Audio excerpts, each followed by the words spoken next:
What's going on, everyone? Welcome to Ballin Out. We're back at you, full crew today. Sean, Nate, and Grant. Today we're just gonna, talk about, in addition to hot takes, because it's Hot Take Monday. We're gonna talk about the second half. Just give our thoughts on what we think is going to transpire across the league in this last fourth of the season after All Star break before we get to playoffs. So this is always, I wouldn't say I'd say more or less like March, you get to like the playoff push, and things like that. February, especially those teams that have made a trade. They're still trying to figure things out. Um, and then I also do want to cover about the tank gate as well. People tanking and that whole stuff that Adam Silver decided he was gonna change up a little bit. So we'll get into that a little bit later. But let's start off. You gotta start off spicy and hot take Monday. Who wants it? Nate, you go first. So we'll have you start it Okay. off today. Okay. My hot take, seen Anthony Edwards drop 40, which is seeming just become, regular for him at this point. I think, and I know Grant, you kind of it's a little bit opposite of what you said earlier in the season, but I do think the Timberwolves are going to make the Western Conference Finals this year. I think after not Mm, making it last year, but then making it those two prior years, I think that he's on a mission, it looks like, and I think they got a real strong case of making that push towards the finals. I don't know if they'll win the West again or make it to the finals, but I think they'll be in that Western Conference final again. But I don't know how hot of a take it is, I guess. I just feel like two off of the All-Star game, Ant being the MVP. I think he's got a lot to prove in this second, half of the season. So it'll be fun to kind of see where they end up. you know, Yeah, I mean, go ahead, go Sean. ahead, Grant. So I mean, basically, like with my hot take, because I Anthony Edwards, as we know, I mean, he's an absolute stud. There's no like denying that. Like the dude, like you said, like the 40-point games are becoming almost like a routine for him, if you will. Just the way I look at it, man, the that team constructed around him is just, I mean, he can't do it all when it comes down to the playoffs times. We've seen it happen. I mean, you can't go out there and play the same regular season ball you were playing. 'Cause at the end of the day, playoff teams like they're so quick to adjust to one player wherever they get to here or there, whatever it is. And so I think not even on Anthony Edwards or anything at all, because I said, he's a stud, but right now I think the West is just too tough and I got like three teams I think I could see. I mean, I got Rockets potentially, I got them probably over them. Thunder, I mean, obviously. To be honest with you, Spurs are a team that like I would argue I might take over the Timberwolves as well. So it's like I just like I Wemby is scary. The Spurs are scary. it's just the thing. Playoff ball it's just a different game, and I Anthony Edwards again, absolutely incredible. I even with my hot take before, it's nothing against him. It's just that team is it's just not constructed. I don't think to compete late into the playoffs like that. Anthony Edwards will carry him and do well, but I just think, especially with the West being where it's at right now, too, I just think it's too stacked. But I don't hate the take because I think Anthony Edwards definitely has like the raw talent to get there. No doubt about that. So we'll see. Yeah, I was gonna say that same thing that you said, Grant, just about like the roster construction. When you get to the playoffs, Anthony Edwards is gonna carry. You get Julius Randle to go crazy one game, drop like 35 and 8. You got Yeah. Rudy Gobert, he might have Yeah. one game out of the whole playoffs that he's actually, efficient on both ends of the floor. But every time they've gotten to the Western Conference Finals, you look at Rudy Gobert, whether it's against Jokic, whether it's against Chet, or against anyone else, just falls apart. Is just, like now, like teams know how, like, basically when you have a guy like that on the court where I don't even understand how you're defensive player of the year multiple times, but then can't be playable in the playoffs. Like that doesn't make sense. Well, I will say too about Rudy. Granted, they played the Mavericks, and the Mavericks big man situation isn't the greatest right now. Maybe his scoring performance is a little bit, not reflective of how he has been the whole season, but he's been putting up some decent numbers on the offensive end. But yeah, I mean, when it comes to the playoffs, if he has to match up against Wemby, that might be advantage Wemby. That's a switch every time. Yeah, Switch every or Barbecue even time. chicken. Jokic too. Like Barbecue chicken. history does say that he probably will not win that matchup. Right. Yeah. No, and I've never been a fan of Rudy Gobert anyways. You guys know this, but I mean, I'm just like I don't know how you can be that tall and be like the defensive anchor of the team, and then your defense just disappears when it matters most, in the season. So I like the take, and I think that the Timberwolves have proven and done it again. Spurs is a team that that could possibly like beat them, but my thing with the Spurs is, and I guess people could say this about the Pistons too, but are they too young? Are they maybe not this year, but maybe, next year, maybe the year to do it. Because we saw the same thing, with OKC. This is their third year that they're first place, third year in a row that they're first place in the West. Last year they finally broke through. The year before, second round exit. I mean, they just, it just takes time to grow. But I can definitely see, the Timberwolves making it that far. It just depends on what you're gonna get from, like you said, Nas Reed, Julius Randle, the supporting cast outside of Anthony Edwards. So I don't hate it. I don't hate it Yeah, at all. I think it's really got to be Julius Randle. I mean, we know he can have a couple good games here and there, like Sean said. He might get a 35-point game, which I think he did a couple of those last postseason and stuff. But it's just like, at the end of the day, if that's not a consistent second guy there for Ant, I mean, come playoff time, he's gonna get eaten alive, I think. And that's nothing again against Anthony Edwards. It's just that team there, I just don't think is built like even like the Nuggets. I didn't even mention them. I just there's so many teams I think I'd take in a 7-game series above them right now. But I hope Anthony Edwards as well. I mean, I would love to see my hot take actually turn against me because I like Anthony Edwards. I always thought he was a dog at Georgia and everything. So Yeah. So is that part of your hot take then? You have the same like hot take, Grant? Or you got a no, different? no, it all stems. I said it right away. I said, listen, I get it. He plays his players hard. He does all this and that, but like there's a certain toughness you get with that next team that like, and I always referenced it last year. It's like you're just gonna get a certain type of grit. And this year, I almost get a little bit of zest. That's all I get from like Karl Anthony Towns and all that. Like there ain't nothing going on there. There ain't nothing. Like I genuinely, not even against like the Pistons or anything. Obviously, I think if those two met up again in the playoffs, I I genuinely believe in the Pistons this year. With what happened last year, with leading in all these games, you know, basically getting almost to that finish line, you could see the light at the end of the tunnel, but just not getting it done. I think that's going to put another chip on our shoulder. But I'm talking about just when they play anybody in the playoff. I think they got the potential to be upset in the first round. That's gonna be my hot take there. I don't think. I mean, Jalen Brunson, as we know, like yeah, he's a stud. He's great, but I think Karl Anthony Towns has regressed this year. Basically, actually, I think you could look at almost any of the players on the Knicks this year. Besides Jalen Brunson, I'd say it's just like I don't trust any of them to get it done like that, and I don't know the direction really that the Knicks are trying to go at this moment. Like I feel like last year's roster versus this year, like it hasn't changed a ton, but I feel like they're just so much worse. Like I don't know how to describe it. It's just like the Knicks don't scare Bench me. I isn't don't. as good right now. No. It's the bench, but like it's not even like this.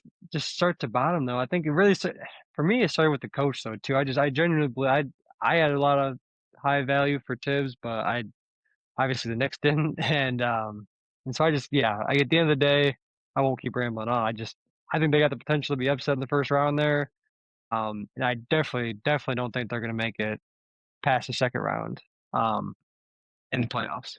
Yeah, That's it Mike seems like Brown. their defense has definitely fallen off with Tibbs being gone. I think he definitely instilled more of that like lock in Mhm. on defensive side a little bit more. I just something like even a guy like Mikal Bridges uh and Anunoby, like I feel like the intensity has not been as high as it was last year. And it has been more of like a let Jalen Brunson kind of ISO and Yeah, and that's play really that what it 2-man is. game with Cat. And really, other than the Nuggets, who have that 2-man game with Jokic and Murray, it's like I don't really think they're the same in that sense of like, because then I don't think Cat's playing that kind of defense on really anyone either. So it's And I don't even know if maybe you it can call is it a real two-man game, like because right. like Cat shows up sometimes and then doesn't show up at other times. Is very inconsistent. And he said it like all season, like I don't know the system and I don't know what we're doing here and da da da. And that's not a good sign, for Knicks fans, or the Knicks organization right there. Uh, yeah, but I didn't mean to cut you off. My bad. I just expanding No, on you that. good, you good. Yeah, but and same thing you all said about Mikal Bridges and OG. Like they've declined, I feel like, since they first arrived, in New York. Like, those were great additions, and everybody was, talking about how it helps their defense and everything. And I feel like on both ends, offensively and defensively, they've kind of like declined a little Mhm. bit. And, you're not getting the full 100%, from them. And, yeah, I like that take though. I definitely think, because right now they're sitting at the 4 seed and they could get upset by Toronto possibly, depending on what Toronto brings. Maybe Philly, if they were able to get up to the 5 seed. But if the Knicks do get out of that first round, the second round they stay in that 4 or 5 seed. The second round they're gonna have to play the Pistons, and Yeah, they don't want that it's over at development. that point. I'm It telling you, we that's gonna whooping be them. sweet. Serious. BTA, bro. Yeah, no. I just if you're the Knicks, you gotta try to stay in that 2, 3 spot, to try and at least see the Pistons in the Eastern Conference Finals because, like I said, that 4 or 5 seed, you can get upset in the first round, or you can get upset, in this. Well, if you don't get upset in the first round, you're gonna get beat in the second round, BTA. So it is, the Knicks were, I think, widely expected, like around like media and stuff like that, to have a deep postseason run, and go to the Eastern Conference Finals, following up, with the injuries to Halliburton and Tatum, and everybody else. Yeah, so I'm not surprised though. It's the New York Knicks, and um, glad that they're declining and on this downfall right now. Always because nobody likes New York. At least like from Michigan or like Detroit. Nobody likes New York. I like that one. I like that take. Going on to my take, I had a couple, but bring this one to the forefront. I don't even know if it's like a take for real. Maybe it's more of like a statement. But Cade Cunningham is the front runner for MVP right now, and I don't know. I know what people say like Jokic and SGA, in the seasons that they're having, but when you look at MVP, you look at it not only like the best player on the best team, but you also got to look at it. Okay, from the Pistons, what they've done the past 3 years, last year being the 6th seed, coming, tripling their win total. The year before that, the worst team in the league. And Cade Cunningham has been behind all of that. When he first came into the league, he dealt with injuries and, dealt with not playing an NBA caliber roster, all this stuff. And now to see them, yeah, 41 wins right now. They have 40 plus wins. They're looking hot. I would be surprised if, they don't end up getting the 1 seed. They're 5.5 games above Boston for 2. I just think, Cade Cunningham has to be MVP. The numbers that he's putting up, he does it day in, day out. National attention is not all the way up there. Obviously us, we've been talking about the Pistons and Cade all season long, but, national media isn't because it's the Pistons and, they think it's a fluke or whatever. So I think, Cade Cunningham, MVP, first team. And I am here to say, I know Grant, you gave this as your first take or hot take a couple weeks back, but we are finals bound.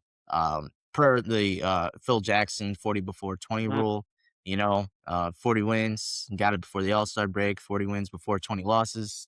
And as I said, earlier, possibly, people could say maybe we may get upset because of, just a young team and maybe we need one more piece or, not just there yet. But I mean, only threat I see is the Celtics for real. I said the Knicks at the beginning of the season, but like you guys said, Knicks, they're boo boo.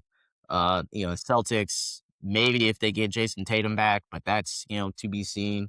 And the Cavs, not worried about the Cavs at all. I've already, expanded on that. They got playoff choker and Donovan Mitchell, playoff choker team in the Cleveland Cavaliers. And you have the ultimate playoff choker of playoff chokers in Mhm. James Harden. So I don't know, how all of a sudden since that trade happens, the Cavs have been, oh yeah, favorites in the East, and oh yeah, since the James Harden trade, they've been undefeated. Well, yeah, just play some real competition. Like, yeah, you played the Hornets, but I mean, the Hornets aren't, a playoff championship caliber team. You play a championship caliber team, and I think it'd be, a lot different. So we'll see. I will say, for the Cavs that, Jared Allen and Evan Mobley, their life has changed.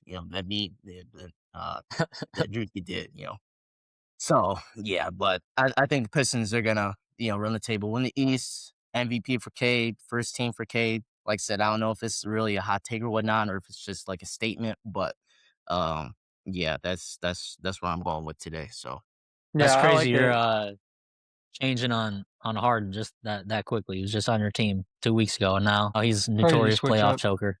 Yep, just a yeah, horrible I knew he player. was a playoff choker when he was, in LA. I'd say this, the same thing. But you know, I just like I said, James Harden, you know what you're gonna get from him. Like he's obviously like the ultimate playoff riser and the ultimate playoff choker. Like he can drop 31 game and then the next game go take two shots, and make two shots and then just disappear and it's like what's going on. So Nah, I was just messing with you though. yeah, no, I get you. I get you. I just think the Cavs are nice. I'm not gonna lie, like the Cavs are nice, but it's just on when they play real competition, I think it's gonna be a lot different. I think it's gonna be a lot different for them. So Yeah, I would agree. I would agree.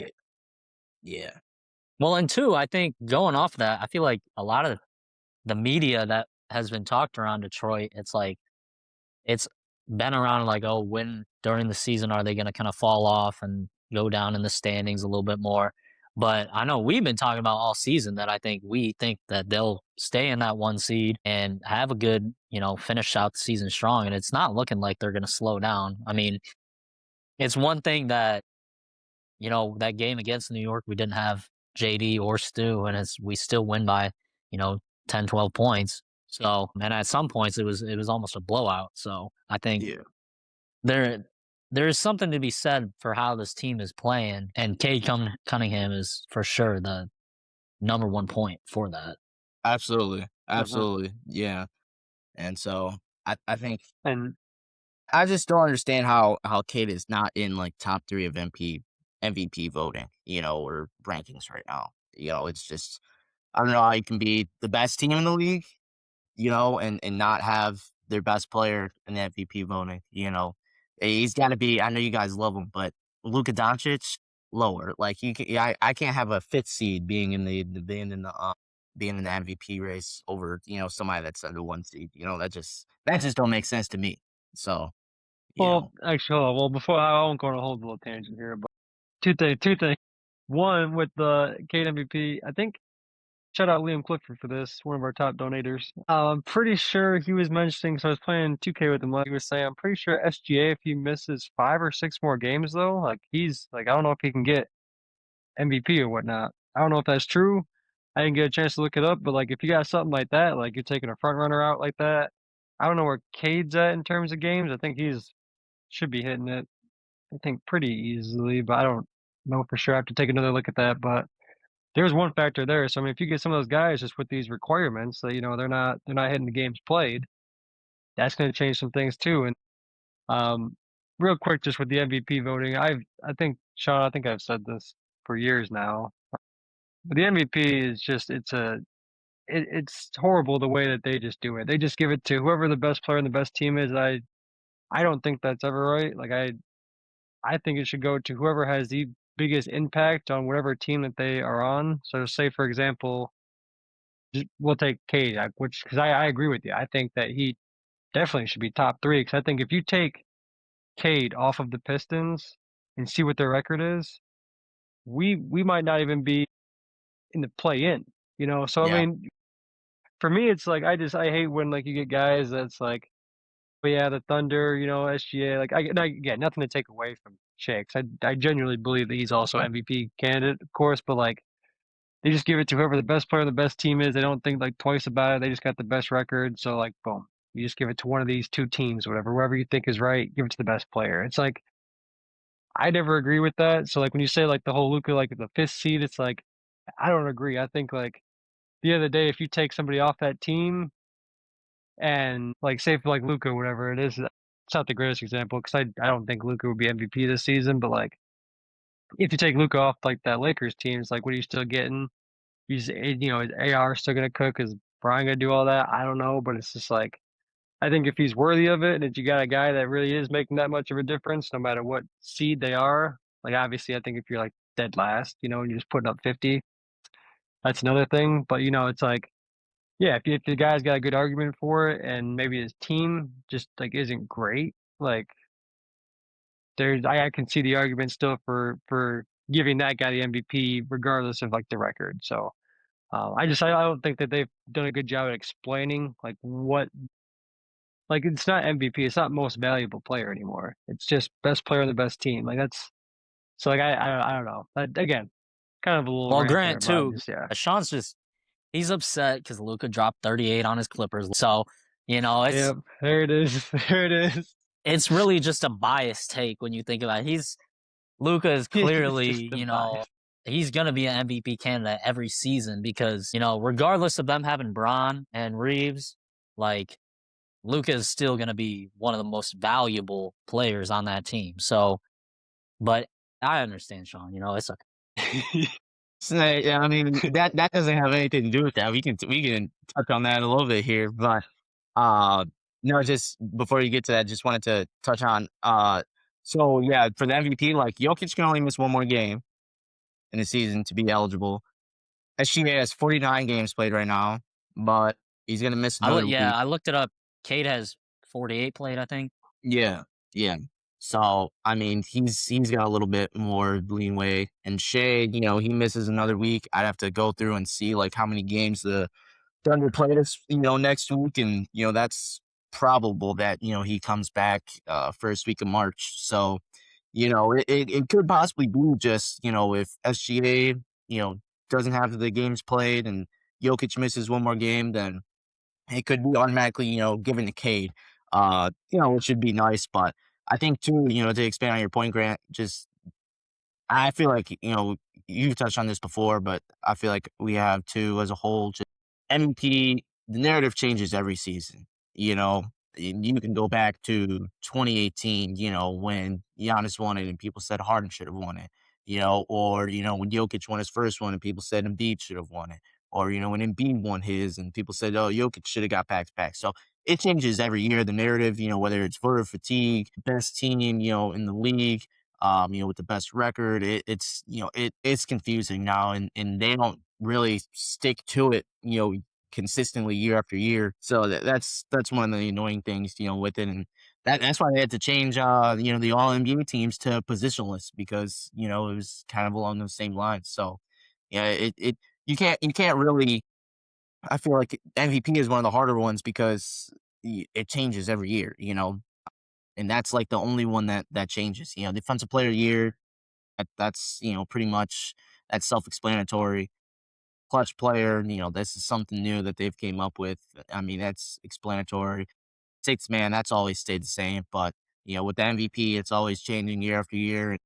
I feel like we're always gonna have that debate of, should they have gotten it? Should this person should have gotten it over, whoever won it and vice versa. So yeah, I wish it wasn't that big of a headache, but I mean it's the NBA now and you got people gambling on unders and themselves, you know, teams tanking end of January. So we'll see, what ends up happening.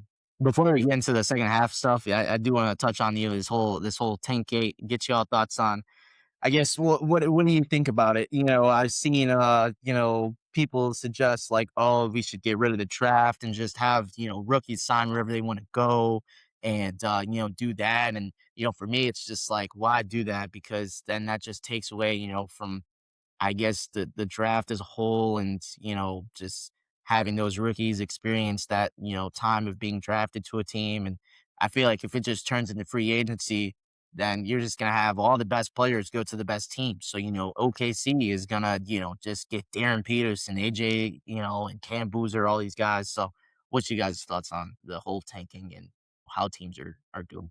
Basically, like what you just said right there, it's like sort of like remember when like the whole Ace Bailey situation was like, is he even is he flying to Utah? What's happening with the whole thing? It's just like some of these guys, like, yeah, I mean, if like you're a free agent coming out, it's like I want to go play for the Brooklyn Nets. I don't wanna go play for I don't wanna do all that, you know? I don't wanna play for the Jazz. It's like those teams essentially have no shot unless you're paying a max contract to a rookie. That doesn't make any sense. I mean, at the end of the day, it just doesn't it actually doesn't help the other teams at all. It only helps those bigger market teams. It's like LA, you know, is gonna sign everybody. You know, they should be doing all of this, whatever they want. They could get every Cooper Flag would have been a Laker. I mean, just all this stuff like that. That doesn't make any sense for me. Something that was interesting, I will say, was the what was it, freezing like the draft lottery or whatever at the trade deadline. So like once you Yeah. get to there, because kind of along just stay with me. Kind of along the same lines as like the All-Star game is like obviously you could never get the guys to be competitive like the whole 4 quarters. So you kind of shrunk it down to like 1 quarter, like go hard then. Kind of cuts the season like half, kind of like, okay, if we don't get to this spot by here, it's like we're kind of cooked. So like, I like that idea a little bit more because at the end of the day, like then the end of the season, like I mean, if you suck, I mean you suck anyway. You don't get anything for it. So it's like at the end of the day, I actually really like that one particularly that I saw just because it you're basically just trying to shorten the amount of time that these guys need to like really grind, if you will. Because then I mean, obviously, like playoff. But that's the thing, because then I think that second half you're going for like the playoff seeding for these other teams, and so it's like I really like that one because I think you get both sides of it. I think can still be pretty competitive and make for um some good basketball to watch for one, and then make sure like the guys are actually taking it serious. You're not getting like because when Jaren Jackson got traded to the Jazz or whatever, it's like I think I called it on the thing and all that. I said you're going to see him go down with the season long injury now because they're just going to be Yeah, tanking, and he did. That's right. what happened. I mean, it's just like, and you already know that. Like that wasn't even really a hot take. That was common knowledge. It's just like teams like that. It's like why would you want to even try to get? Which because again, it's a fair point. Why would you even want to try to get better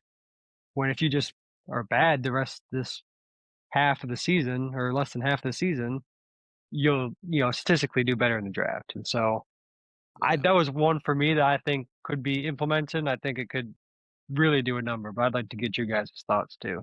Yeah, I'm looking forward to see kinda because I did see that article of, like, Adam Silver's thinking of implementing some new rules for next season. So, I think at least from my point of view, like, I feel like every sports league has tried to, like, combat tanking at some point, but like you just said, Grant, like, it doesn't even really make sense for some of these teams to try to continue to be good when it's like at this point of the season, you're not gonna like the Kings or the Jazz, like they're not making the playoffs.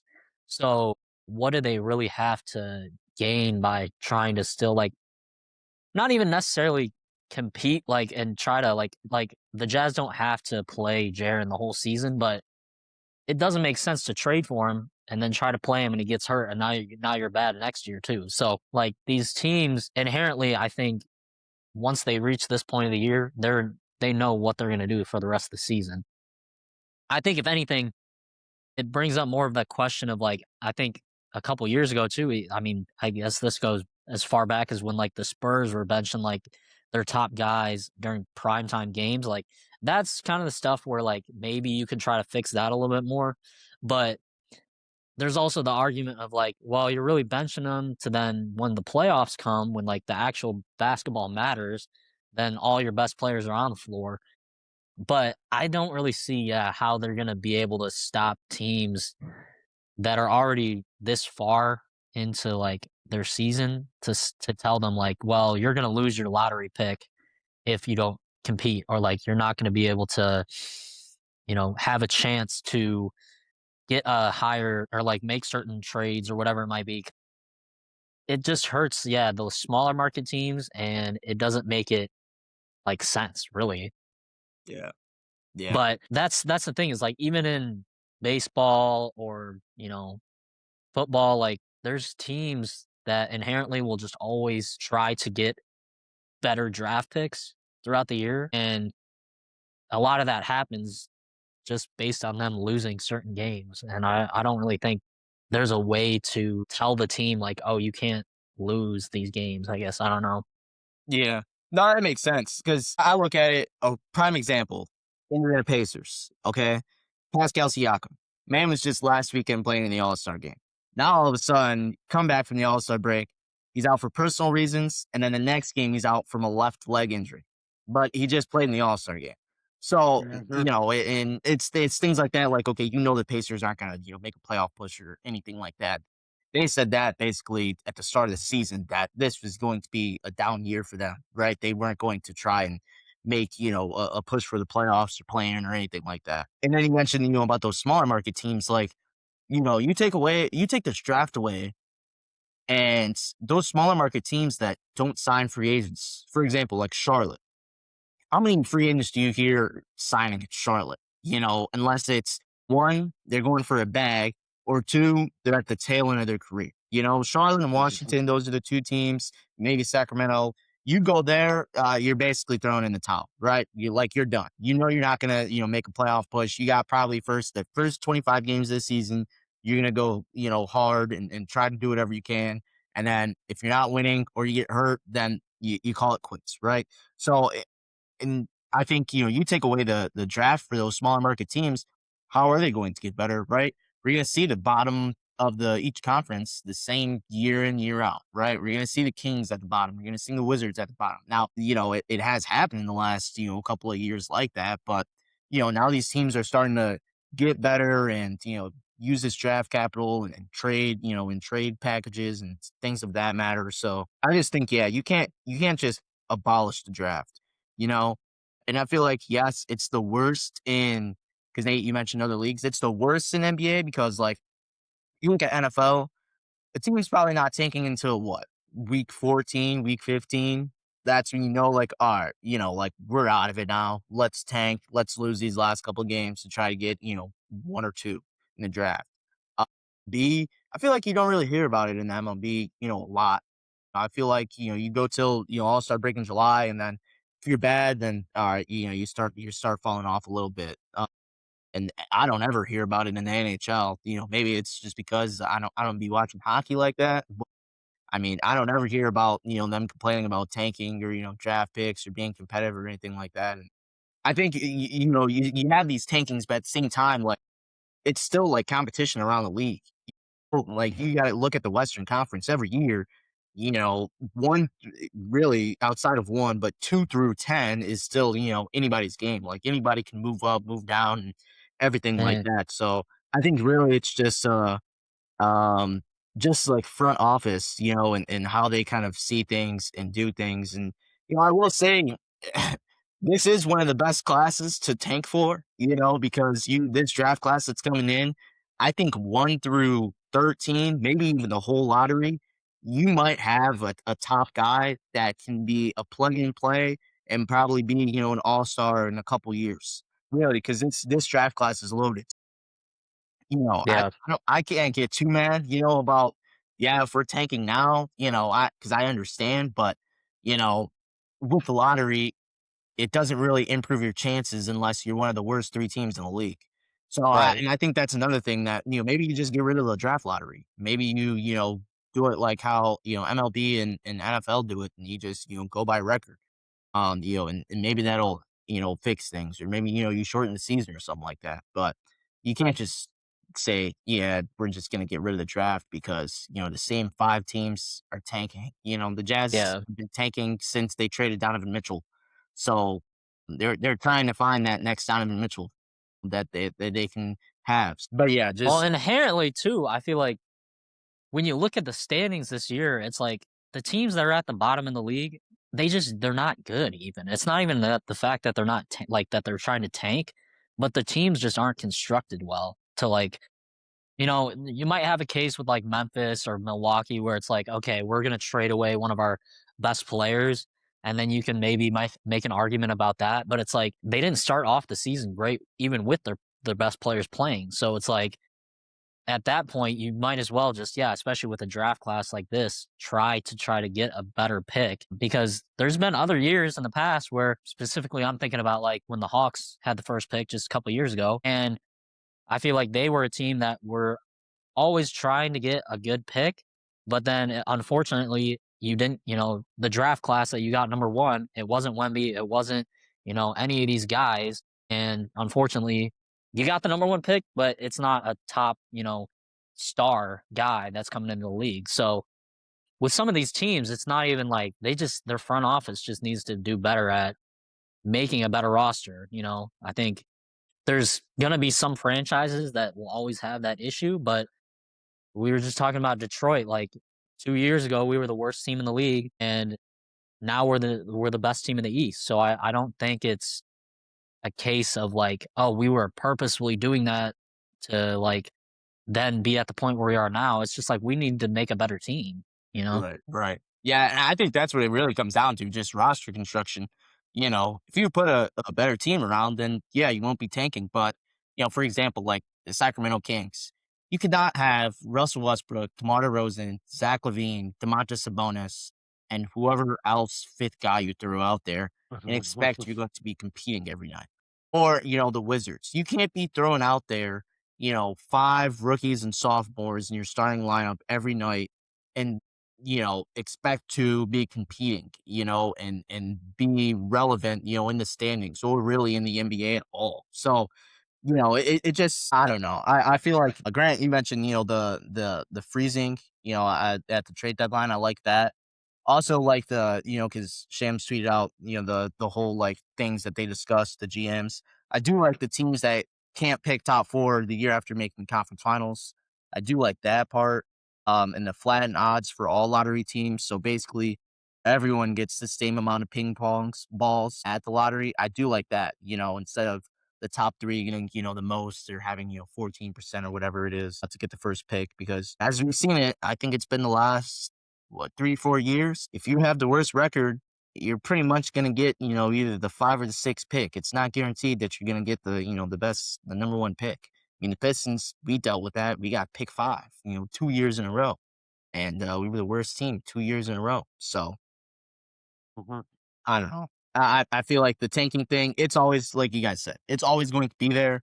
It's it comes down to roster construction and how these front offices put things together, and I think it goes deeper than just giving up and just at the end of January because like you said, Nate, you're going to be a bad team at the start of the season, like and if you have an injury, then if your best player like Milwaukee Giannis goes down, yeah, you're gonna be bad. There is no, especially if you don't have anybody else, around that team. So yeah, we'll see. We'll see how that ends up going, for the rest of the season here. But to close it out, let's discuss about the second half real fast. What are some things that you guys are looking out for in the second half of the season? That we got starting up here. I mean, obviously, I think just kind of go along with some of my hot takes. Obviously, I'm following along with. Uh, going to be tuned in to basically every single Pistons game from now on. It's going to be kind of the most important stretch here. Curious to see just like how we look, just how we compete against some of these better teams there. I gotta look at our schedule to see who we play. There was one, I forget the game in particular. There's one game coming up. We play a top team in the West. I forget. I think OKC. We play is it. OKC and San Antonio Yo, I was like the saying, next yeah, I was couple of weeks thinking, here. yeah. Okay, yeah. Was that stretch? Yeah. So like, there's that I really want to see. For one, just how we compete against some of those Western Conference teams. Because at the end of the day, I think we got bigger fish to fry. I don't think we're too concerned about some of these Eastern Conference teams, like we've mentioned. Definitely, like obviously more biased watching the Pistons there, but um, kind of curious to see how, again, just with my own teams, how the Lakers season kind of ends up there. Kind of picked it up a little bit, just how having Bron, AR getting back now, getting healthy and stuff. Luca getting a little bit healthier, missing a couple games, but um, kind of curious to see where they finish up at because I could see them dropping a couple spots, potentially to like the 6th seed if they don't kind of get it together. Gonna be watching that. Honestly, I always gotta watch the Spurs just because I like to see. I'm waiting until Giannis gets there one of these days, but in the meantime, Wemby's holding it down. So just kind of curious to see again. Like I said, more focused on my teams. This is not really like a storyline. I guess I'm following right now. Like nothing. I should say nothing really else than that. But hopefully, yeah, Pistons. I need them to play well, especially against the tougher Western Conference opponents. So just kind of short-sighted here. I'd like to, see kind of how that goes. And yeah, so Yeah, I'm kind of on the same page as you. Detroit, obviously, how they finished their season, but I think just the Eastern Conference in general. I think teams like the Magic, with the news of Franz not going to be able to play. I don't know if it's for the rest of the season, but he's going to be out for a little bit. And they're a team that when you look at them, they could be a team that says, we're going to tank because we're not, going to have one of our top guys, but they still have, Paulo and some of these other, pieces around them, Suggs that, they can still end up in a pretty decent playoff position. But for how their season's been going, it just they've been kind of having the same issues year after year of like, you get hurt halfway through the year and then you're trying to fight back. You win 2 games, you lose 2, and then it's just kind of back and forth all for the year. So I am kind of interested to see that middle of the Eastern Conference. Uh, and, is Boston going to be a team that stays in that top 3 or 4 for the rest of the year, and kind of where these teams end up for the playoffs? Because I think the matchups will definitely make a big difference on like what teams could potentially go farther in the playoffs. But yeah, I mean, coming off the All-Star break, it is always kind of hard to know like what teams are going to do what. Um, but I am excited that we just have games, on a more consistent basis again. I think too with March Madness coming up, we're just gonna have a lot of basketball to yeah, be able to definitely. watch. So that's gonna be fun. Yeah, Definitely. yeah, this is the best time. This is the best time because you got March Madness around the corner. You got end of the NBA season, NBA playoffs, and to top it off, the weather starts to get nice. So now this is my Yeah, my favorite time of year, man. This is my favorite favorite time of year. The all just comes together at the best time. But yeah, no, it's kind of I will say the one team I am watching out for is the Golden State Warriors out in the West. Just because, Curry's dealing with this, I'd say, long-term knee issue. They just, ran him. I think, his knees are bothering him just because of how much he's running, how much he's been playing. They obviously, don't have Jimmy Butler for the rest of the season. I was watching the game they played the other night against the Celtics, and oh my gosh, that starting lineup that they put out, that was terrible. I mean, you started yeah, Bruce Santos, Pods, DeAnthony yeah, Melton, Draymond. I was like, oh my gosh, yeah, this is like the end of times for this Stephen Curry Warriors team. I think they'll still make the play in because the 11th seed is Memphis, and I mean they've kind of thrown in the towel already. So I think by default, Golden State will get in the playing tournament. I don't think they'll go, further than that, but they are a team to kind of watch out to see. I'd say, even beyond the season into the off season, because, like you said, you got to think about, what is Steph Curry going to do? What are the Warriors going to do and how that's going to transpire. And then another Western Conference team I'm watching out for is the Houston Rockets. And this is mainly because of the KDF files that dropped last weekend. Just try, if that team chemistry is still strong, after all that Kevin Durant said, if he even said it, he's not obviously he's not going to come out and say, he did say or whatever. Uh, yeah, maybe it could be a doppelganger. I don't know, but I'm interested to see, what the Rockets can end up doing because they were a team that came into this year with high expectations. They had Fred VanVleet go down a couple weeks before the season started, out for the season, but yeah, I'm interested to see, how far they can possibly go in the playoffs and how they kind of, end things here to go in the season. Oh yeah. And East the biggest one, two Pistons and Jason Tatum. You gotta see, if Jason Tatum can come back and what kind of Jason Tatum you're gonna get. So hopefully we get more news on that front, if he is going to come back or whatnot, in the next couple weeks. Cause I feel like you can't just come in playoffs and expect, to drop like 30 points. He's not LeBron James, Now, if this was LeBron, like I'd get, all right, like, that's a completely different story. I'd be a little bit, scared. But, Jason Tatum, like, yeah, we know what type of player he is, but I feel like you can't just come to the playoffs after not playing all season and, just all of a sudden, this ain't a 3-point contest, with Dame. You can't just come in and expect to win that. So, yeah, those are a couple things I'm watching out for. Yeah, I just real quick before we go to, I do want to emphasize, yeah, the Celtics are a team that's like in the Eastern Conference right now. It's like I I am definitely watching them as well because if they can get Tatum back in a timely fashion, meaning before the playoffs, get at least a couple games, that changes some things, in the East out there. Because the Celtics are a team I actually do not want to play at all in the playoffs. I'd rather play anybody else. Give me the Cavs, no problem. Give me the Knicks, not even stressed. It's like Celtics though. I don't know. It's just that for a team that wasn't even supposed to compete, wasn't even supposed to be good. It's like they're still Jaylen Brown kind of put the team on his back a little bit, um and yeah. So not to get on a whole tangent, but yeah, I agree with you there. I think Celtics are definitely a team to watch, and specifically like Jason Tatum. So let's see when he comes back, because if he comes back for like you said playoffs, I agree with you. I think it's very hard to just get tossed in the mix and expect 30-point games or something. I still think he'll be fine. I think he'll be a good kind of role player in that sense if he's coming back. But is that what you want from him?